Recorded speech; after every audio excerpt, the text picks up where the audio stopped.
Hi everyone. So today with me I have Carrie Aprik, who is a board certified sports dietitian and former figure skater. She has been consulting for US figure skating since 2014 and is now serving as the lead dietitian. She was one of the 4 Team USA dietitians at the 2018 Winter Olympic Games, and in addition, Carrie consults with the U.S. women's national hockey team, the Detroit Pistons, and is on staff at Oakland University Athletics. So thank you so much for taking the time to talk with me today. Yeah, it's so good to see you. I know we've worked together in the past, and I'm so glad that you reached out to Yeah, chat. absolutely. So can you tell me a little bit what made you decide to go into nutrition? Yeah, so I grew up as a figure skater, and I think like a lot of skaters, that necessarily have a positive relationship with food or with my body. And I think I went into nutrition initially because I thought I could it would help me just figure it out, like finally figure out how to actually get the body that I wanted. And when I got into it, I'm like, oh, it's not actually about that.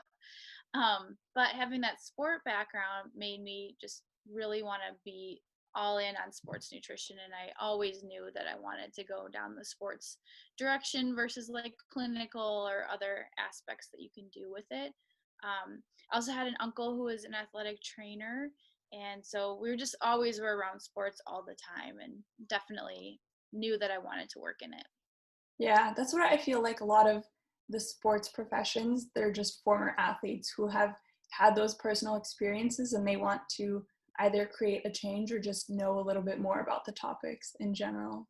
Yeah, and it does help. I mean, I think of like the sport of figure skating. If I hadn't been a skater, I don't think I could work in this field because I would not have the understanding that I need. Now, there's plenty of people that do work in the field that are amazing, but I just think from my personal experience as a dietitian, it's helped me a lot. Yeah, I bet. So is that how you got connected with Team USA? Yeah, so I was doing some consulting already at Detroit Skating Club and just working with some skaters there when I heard that Team USA had a need for a dietitian in Detroit who worked with figure skaters, and I was already working with some Team USA athletes at the time, so it was just it was a good fit to start. Very cool. So how many of those skaters actually reach out to you initially for advice, or how do they end up finding you? Yeah, that's a good question. And it's morphed a little bit how it works with our contracts. So typically we'd have a set of assigned athletes that we would work with, and we'd meet them at our high performance camp and then build a relationship and start to work together over time. But then have had a chunk of skaters outside of that realm that have reached out on their own, and they hear through coaches or through other skaters um, that I'm around the area. And so they've reached out on their own too. So it's just been a little bit of a couple different ways that I see people. Yeah, no, that's absolutely great. So how many times from these skaters do you hear about the pressures that their coaches put on them or what their coaches want them to try to do for weight loss? It's often it, and it's not just figure skating. I work in the NBA now too, and I work with hockey, and I work in different sports, and it's something that's common in sports in general. And oftentimes that pressure does come from coaches. Sometimes it comes from parents. Mhm. Sometimes it comes from within. And Yeah. skaters, other athletes comparing themselves to other people or to athletes that they see on TV. So those pressures come from a lot of different places, but I've been quite surprised at how prevalent it is across all sports. Yeah.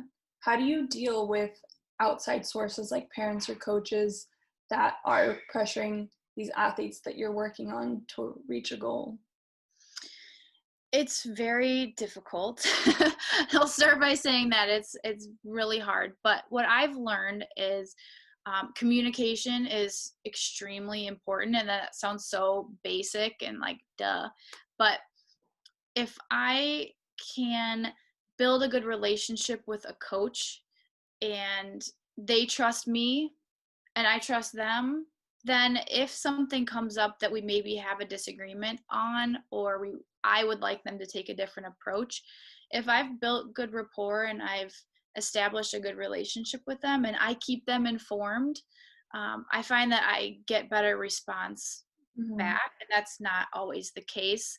It's also not always easy to build relationships with a coach, and it also depends on how much the athlete allows me to talk with that coach or their parent allows it to. But the more we can communicate, and not just communicate with them, but with the whole sports medicine team or the whole treatment team. So, for example, if I'm working with an athlete and I know their strength and conditioning coach, Mhm. uh, we can collaborate and come up with a plan together. And if we're both saying the same thing, then we're more likely to get the athlete to buy in and the coach and the parent. So communication in a lot of different ways seems to help more than anything. Yeah, I feel like that's the best because most of the issues arise when there's a disconnect from all the different sources, and then the athlete feels so alone because they don't know who they're supposed to listen to, who they're supposed to trust, who's actually got their best interest in mind. Yeah, for sure.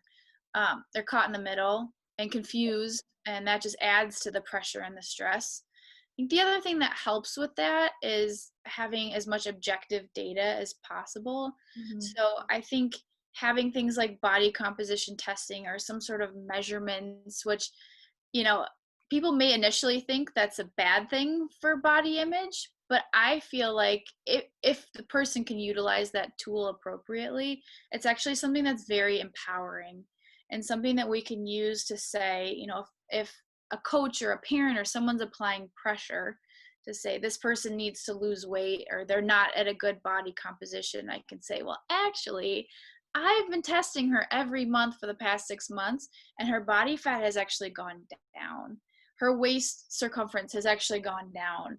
Her arm strength has gone up, and her strength coach can provide us that data. Like, if we have concrete data, like that's such an amazing tool. And I think it's very empowering for an athlete to know more about their body and what it's made up of.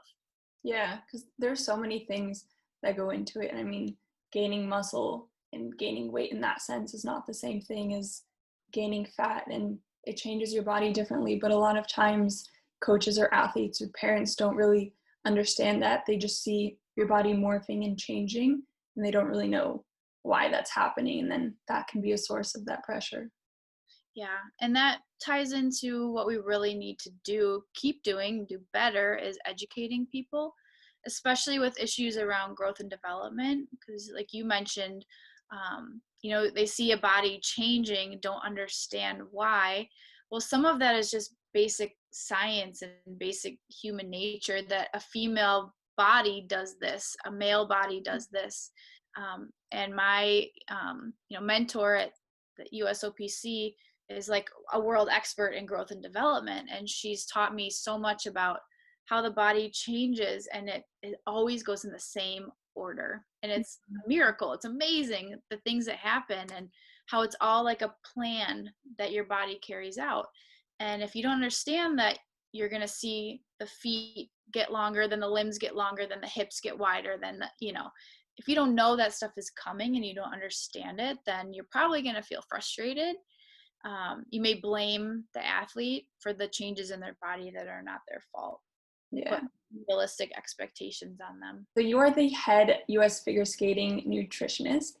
And what kinds of things have you been trying to implement?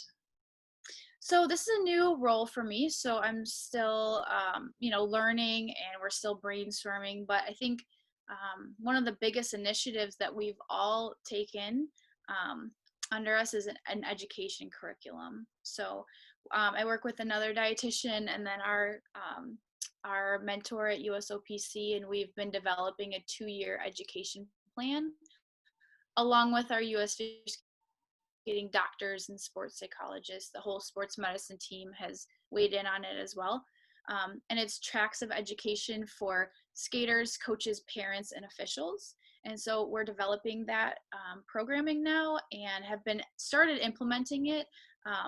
Quarantine interrupted some of those plans, but we've been starting to roll out the education curriculum and continue to develop it. We're working on year 2 right now. Yeah, that's really great. I mean, I think that's what's going to bring about the most change, and just letting people know that those resources are going to be available and that, things are coming about. Yeah, and I know sometimes it can be frustrating, especially for people, in the general membership that maybe aren't part of that Team USA caliber, that they may not see some of this stuff happening. So that's also something on my mind, is how do we make this more visible, and how do we get this programming out to the general membership as much as we can, knowing that there's only 2 of us dietitians and we're contractors, we're not full-time employees, and there's a lot of work to be done, but we have a lot of ideas, we have good intentions, and we want to do everything that we can do to help the culture of the sport, to educate, to make people happier, healthier athletes. And I think the happy piece sometimes we miss, and we're so focused on performance, but we want this to be a sport that everybody loves and everybody still has fun participating in. Yeah, I mean, that's also a big aspect, because a lot of times they take care of their top caliber athletes, but you don't think about what the athlete has gone through in their life to get to that level. And a lot of times they come into that with already these deep rooted problems that they have been facing, and they have that first instinct of how to deal with it. And they have to almost rewire their entire minds when they get to that top level, because now they can ask for help, they can find out the right ways to deal with those things. Yeah, that's for sure. And I think, it's definitely present in our minds that, you know, we have to help from the bottom up just as much from the top down, that the development is very important. And if we can get people to be better educated and to have better, healthier habits from this beginning, they're Yeah, going to have a better time once they get to the top. So definitely we're all super hyper aware of that, and have just been trying really hard to figure out how to do it, and also to triage things, right? Like, yeah, what do we need to do right now? What's going to make a big impact? What do we have the resources for right now?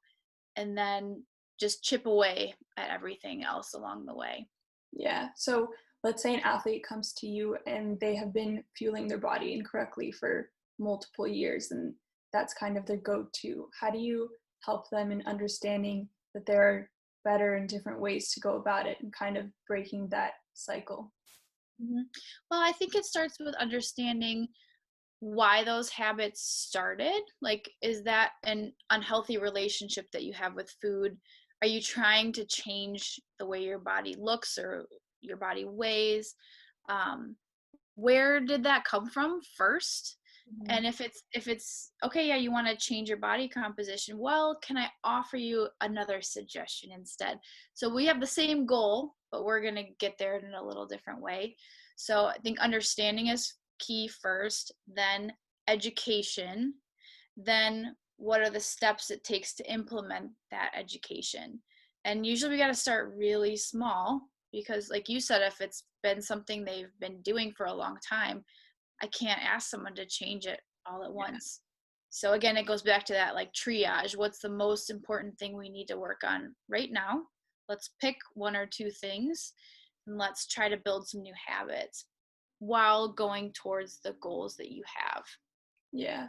I think a lot of times athletes who have been dealing with these problems their whole life, they want like a quick fix, and maybe they think that's what you're going to give them, but they need to kind of realize that it's a slower process, because you do little things at a time that are going to get you to your ultimate goal at the end. Yeah, and I think it's really important to have some good comparisons in your back pocket for that kind of stuff. So it's like, how long did it take you to learn a double axel? Yeah, How long did it take you to choreograph your free dance? How long did these processes take? Changing our nutrition habits, changing our body composition, you know, those are the same. It's a long process. So we have to definitely talk about expectations there too. And same with coaches and parents. And that's where the education comes in also. yeah. I think it's really great that you are also a skater because you understand those comparisons and you can relate to those athletes on a much deeper level than a lot of other nutritionists would be able to do. So I think that's really good. I think it has helped with some street cred. Yeah. But like again, it's not that you can't do that work, but you have to do the work to understand the sport. So whenever we have new people working with us, like I try to make sure to really push that point home. Like you need to watch skating, you Mhm. need to know the lingo, and you need to understand what's happening. Otherwise, it's a really hard barrier to break through. If someone thinks that you're like kind of full of crap and Yeah. it's like that you don't get it what they're going through, then it's really hard to make changes. So it Yeah. can be done though, just takes a little extra homework. Yeah, for sure. So going back to that gradual process, what do you think is the best way? You talked about collecting data and proving it to coaches or parents that are maybe putting pressure on the child. How would you track progress? Depends on what kind of progress we're looking for. If we're talking about body composition or body weight, there's a test called the ISAC test, which is basically like a really fancy skin fold test. It's much more scientific than that, and it requires a lot of training to be able to do it. So that's something that I try to do on as many skaters as I can if they're comfortable, and that's a huge component. They have to be comfortable because I'm like literally like pinching your Yeah. body, you've experienced that. So we have to have a level of comfort and trust before that can happen. But once I can show someone this is what your body is made up of, and we're going to see again in a month how that's changed. And we can look and say, well, your body weight may be the same, but look at this number. This means that your body fat is down. These numbers mean that your muscle mass has gone up. So it's not that your body hasn't changed, but what it's made up of has changed. And the more times we measure, typically the more understanding there is and the more buy-in there is. It's a way to help with accountability too, to help people stick to their plan if they know those measurements are happening also. Yeah. um, and it is something that we have had to use with coaches and different people to say like your perception is maybe not quite accurate based on what we know. There is a more advanced version of the ISAC, which I was just trained in, that actually we can measure bone lengths, bone widths, Yeah. and that is very cool because that helps us track growth and development, and also can help with people understanding that, okay, this person has gained 10 pounds in a year. She's 14. Why has she gained so much weight? Well, she's got 3 more inches of bone. Bones are really heavy. Yeah. Bones are attached to muscles and tendons, and they're full of fluid and minerals, and that's heavy. So it helps people understand, and I think that's so important. Um, Other data can sometimes be food logs and tracking, and that we have to be careful about who we utilize those tools with. But Mhm. those are some of the things that we typically do. So if you have an athlete that maybe is trying to lose weight or they're already at an unhealthy weight and they have lost their period, can you do that with nutrition to try and help bring that back? Yeah, so a lot of times when someone loses their cycle, it's because we have what's called low energy availability. So it's basically like driving with your gas light on. Like Mhm. you have this much left. You have this much available to run your whole machine. How far can we actually get with this much energy in our tank? And I try to explain that, it might be common for people to have that happen, but it's not normal. It's Mhm. not normal functioning. And many skaters have heard that, oh, it's normal if you're an Yeah. athlete. Normal and common are two very different words. So we have to explain those things. We also have to explain why it's a problem. And it's a problem because it can sacrifice bone tissue. If we're not releasing the hormones associated with a period, then we can sometimes be breaking down excessive amounts of bone tissue, weaken the bones, and we get stress fractures. Sometimes that's a little bit more relatable way to talk about it, is your injury risk is way higher. Yeah. And a lot of people that come to us with that problem have already experienced a stress fracture or several of them. Mm-hmm. So they understand it, but they don't always know why. So if we can connect that piece, that's important. And then we start to chip away at where can we add fueling in that's comfortable for you. Because people, of course, are worried if I add in more food, Yeah. then I gain weight. And sometimes that happens. And we have to be upfront and honest about that as a possibility. But to get back to normal body functioning has to be the most important piece. Health always has to come first. So those conversations are difficult, and we don't always get buy-in right away. Sometimes it does take an injury for someone to really understand why what we're saying is important, or even believe what it is that we're saying.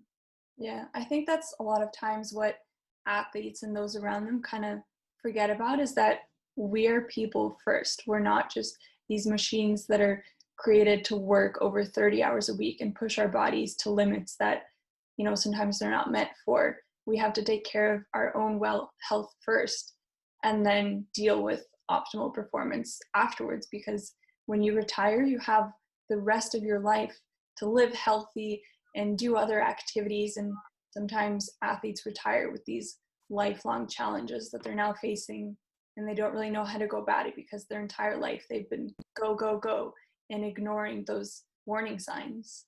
Yeah. And I think sometimes it's easier to ignore them. And there's a lot of times a thought process of like, it's not going to happen to me. I'll be fine. And sometimes they are. And I hope that that's the case. But we have to deal with the reality of those red flags as best as we can when we see them. Yeah, so I know like vitamins and minerals are a big part of staying healthy, and supplementation. Do you work with athletes, maybe testing their blood, see what they're deficient in, their hormones? How does that play into it? Yeah, as often as we can.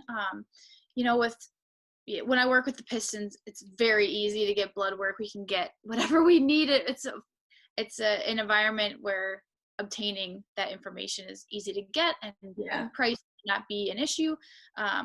For other people, and sometimes in the college setting, it's more difficult to run those labs. It's maybe more expensive, and you have to go through a different process. Same with sometimes with Team USA too. But if we can get the lab work, that's again more objective data to go off Mhm. of, and say like, okay, we're deficient in vitamin D. That makes you, on top of your fueling challenges, if you're deficient in vitamin D, that makes our stress fracture risk even higher. Yeah. And we look at iron quite often, depending on the situation. Sometimes we do look at hormones. We'll look at a metabolic profile, those different things. It just depends on what the situation is. Yeah, no, that's really good. And that, of course, probably helps you personalize a program for each individual. Yeah, for sure. Because we do use supplements when we need them. I'm not an anti-supplement person. If it's safe and it's appropriate, then why not use it? But we always want to be food first because it's more effective. Yeah, So we try to be food first, supplement second, in a safe and smart way. yeah. So, kind of in regards to supplements, do you recommend any protein powders after workouts? Do you like protein powders? How does that go? Yeah, I think they do have value. I'm very careful about the kind that I recommend, because all of the athletes that I work with in any realm, they're all drug tested by a Mhm. governing body. So Yeah, we have to be super careful. I only recommend supplements that have a third party certification where they're tested for the different banned substances on those lists. So typically that means only using things that are NSF certified for sport. That's the gold standard. mhm. And then I'll use the informed sport or informed choice certifications if I can't find something that I'm looking for under NSF. Yeah. And then I have a couple questions from skaters that sent me. So the first one is, what is the biggest mistake that athletes make with their diet?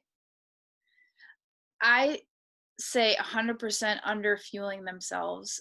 It's so common that people need so much more than they actually give their bodies, and they're usually shocked by how much that they're allowed to actually eat. Yeah. So this next question actually really hit me because the girl asks, what is the line between eating disorders and the strictness of an elite athlete's diet? Mhm. Oh, it's a tough, very tough question. And that's one that is discussed a lot. Is this a true problem that we're looking at? Or is this person just a really good dieter? My mentor says sometimes. Um, and is it a lack of education or is it a purposeful thing? There's so many layers of it, and it's hard to give you a straight answer to that question. But I would say if that question is on your mind about your own personal choices, then it's probably a red flag that it's maybe something that needs to be explored further down the road of a disordered eating type of a pattern. Um, but there's not good straight answers. There's so much gray area. And when I say disordered eating, I mean we have eating disorder behaviors that don't necessarily rise to what we'd consider a clinical eating disorder. Yeah. Mean though, it's less dangerous. It just means it can't fit in this little box that we've been given to be diagnosed with this disease. We have to have this, this, and this. You may not fit that criteria, but you may have some very dangerous and debilitating practices that you're following that can be just as detrimental. So I would say to that person, reach out to a dietitian, reach out to your doctor, reach out to a psychologist, reach out to somebody that can properly assess you and help you talk through the concerns that you have. But Yeah. it's something that we as practitioners discuss often. It's a hard line to find. Yeah. So if you come about an athlete that does have those disorder-like tendencies, do you try and help them on your own, or would you recommend working with a sports psychologist or? Yeah, 100% always. Always psychologist, a therapist of some kind, just depends on what environment I'm in and who we have access to. But it's a conversation that I have every single time. Like, do you have a therapist? Are you open to working with one? And can I talk to them? Because you treat those issues best when you have a team approach. Yeah.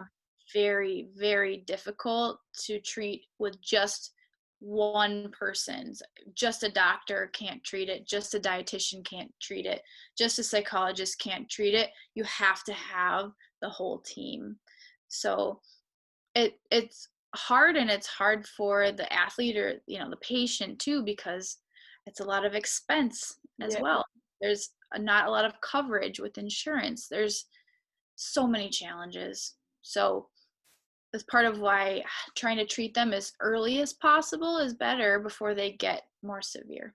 Yeah.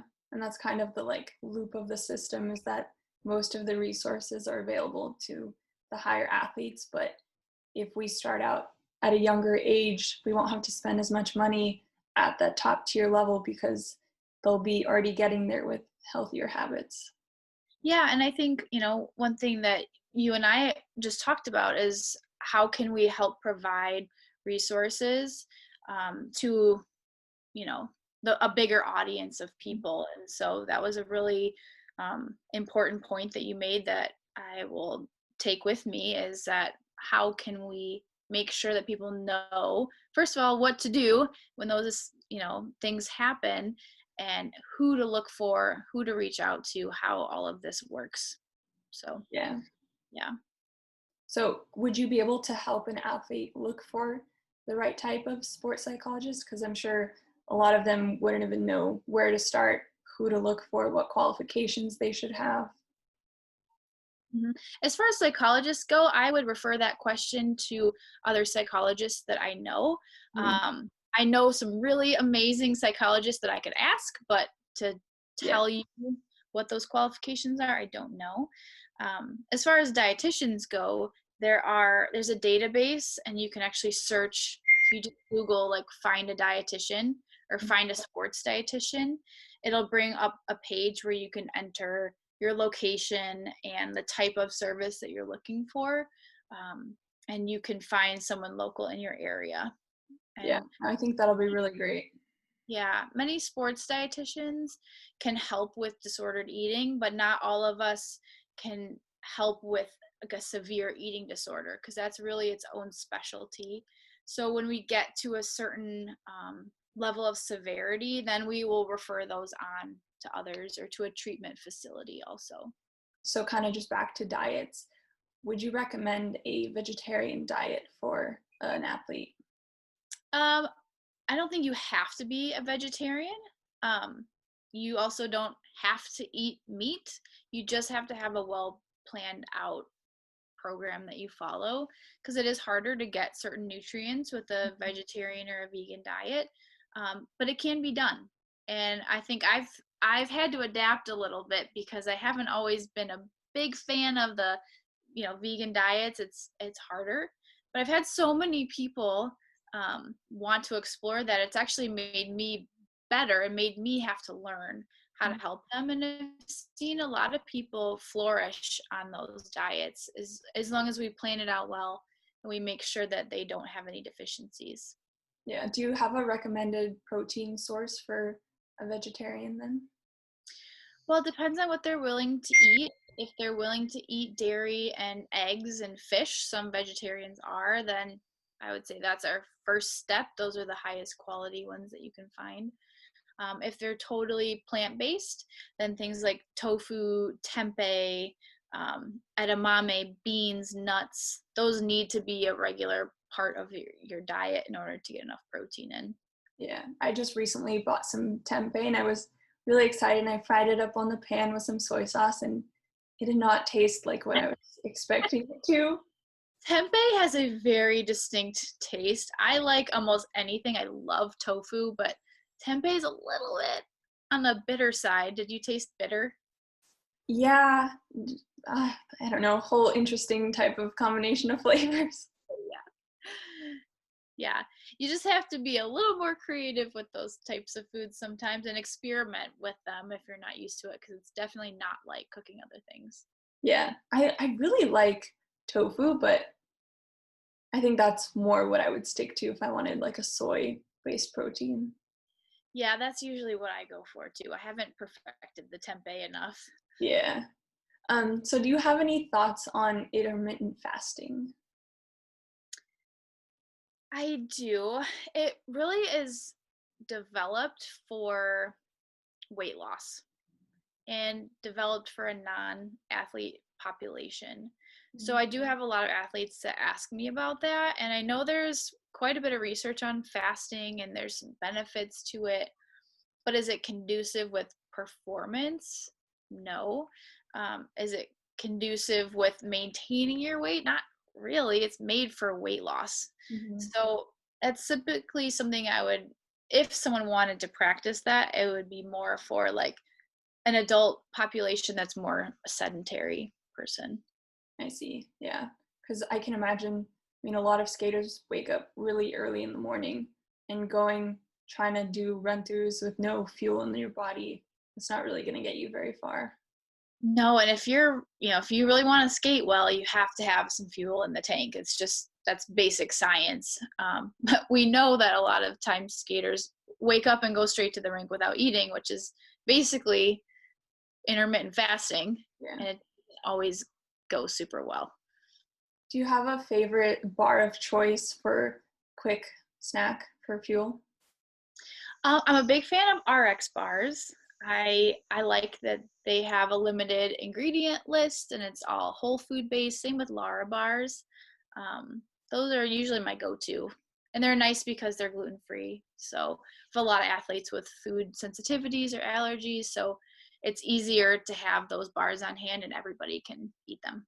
Yeah, I just had an RX bar after a while, and I was on a hike and I was sitting at the top of a mountain, and I was like, if someone told me this was a candy bar, I would believe them. Yeah, they're not bad. and a lot of good flavors too. Yeah. So what do you think is the best time to eat, before, after, or during training? I usually recommend all three. On a properly timed plan, you're going to be eating at all those time points. Yeah, that's good. And you kind of talked about food sensitivity, and I know you and I did a little food sensitivity type of diet. Can you go over that a little bit more? Yeah, so sensitivity would mean that you have some sort of negative reaction from a food that you're eating, but it's not necessarily an autoimmune reaction, which is what an allergy is. So sometimes that shows up as like GI issues or bloating.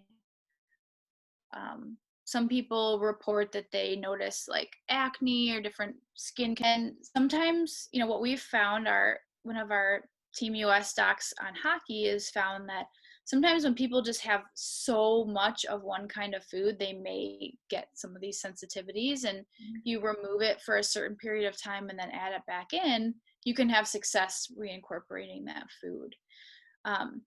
There's been different opinions on how valid and reliable and scientific money is. If it makes someone feel better, then great.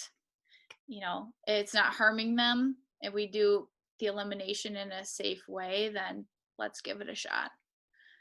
Some tests are better than others. Some are more valid than others. Yeah. And to wrap things up, what would be your biggest advice for fellow skaters dealing with, you know, weight loss, or who want to reach out to a nutritionist but don't really know how to go about that process? Mm-hmm. Talk, use your voice as much as you can. You can have a healthy relationship with food and with your bodies.